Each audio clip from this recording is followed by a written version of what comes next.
Convoy ঘিরে go back slogan, চর্চার কেন্দ্রবিন্দুতে বারাসাত।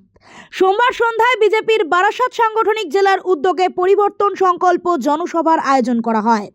আর বারাসাতের মিলন মাঠে শুভেন্দু অধিকারীর এই সভাকে ঘিরেই বাধে ধুমধুমার কাণ্ড। সোমবার বিকেলে সেখানেই আসার সময় শুভেন্দু অধিকারীর কনভয় ঘিরেই শুরু হয় উত্তেজনা। বারাসাত 11 নম্বর রেলগেটের কাছে গো ব্যাক স্লোগান দিতে থাকে বারাসাত কলেজের তৃণমূল ছাত্র পরিষদের সদস্যরা। পরিস্থিতি নিয়ন্ত্রণে আনতে ঘটনাস্থলে পৌঁছায় বিশাল পুলিশ বাহিনী। শুভেন্দু অধিকারীর কনভয়কে এলাকা পার করার জন্য ব্যবস্থা করেন বিজেপি যুব মোর্চার কর্মীরা। সেখানেই তাদের সঙ্গে তৃণমূলের ছাত্র পরিষদের কর্মীদের সঙ্গে বচসা বাঁধে।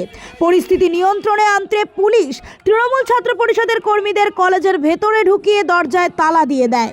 এরপরই তৃণমূল ছাত্র পরিষদের কর্মীরা আরও বিক্ষোভে ফেটে পড়েন। তবে সভায় পৌঁছেই বিরোধী দলনেতার হুঙ্কার এই যে যত চিৎকার করবে তত বেশি করে বারাসাতে আসব। আর আজকে যারা বাধা দিল, যারা গো ব্যাক স্লোগানে ফেটে পড়লো, তাদের ফটোগুলো তুলে রাখুন। এদেরকে আমার মে মাসে প্রয়োজন হবে। এদের প্রত্যেককে যোগীজির দেখানো পথে শুকনো লঙ্কার ধোয়া এদের নাকে ঢোকাতে হবে। এমনই তীব্র হুঙ্কারে ফেটে পড়েন বিরোধী দলনেতা।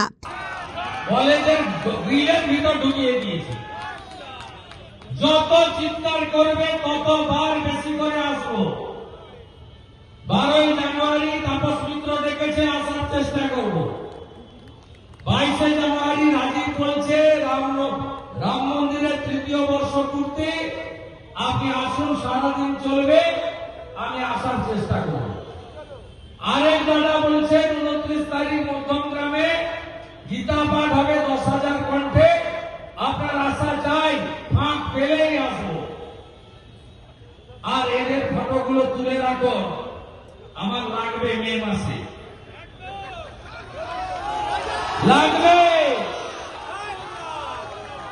যোগীজির দেখানো পথে শুকনা লঙ্কার ধোঁয়া এদের নাকে ঢোকাতে হবে। তবে এই সম্মুখ সমরে ঘাস পদ্মের লড়াই চিরাচরিতভাবে রাজনৈতিক হাওয়ার বাতাবরণ সৃষ্টি করছে বর্তমানে।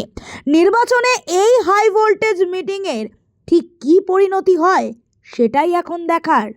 Bureau report, Nobel Bangla.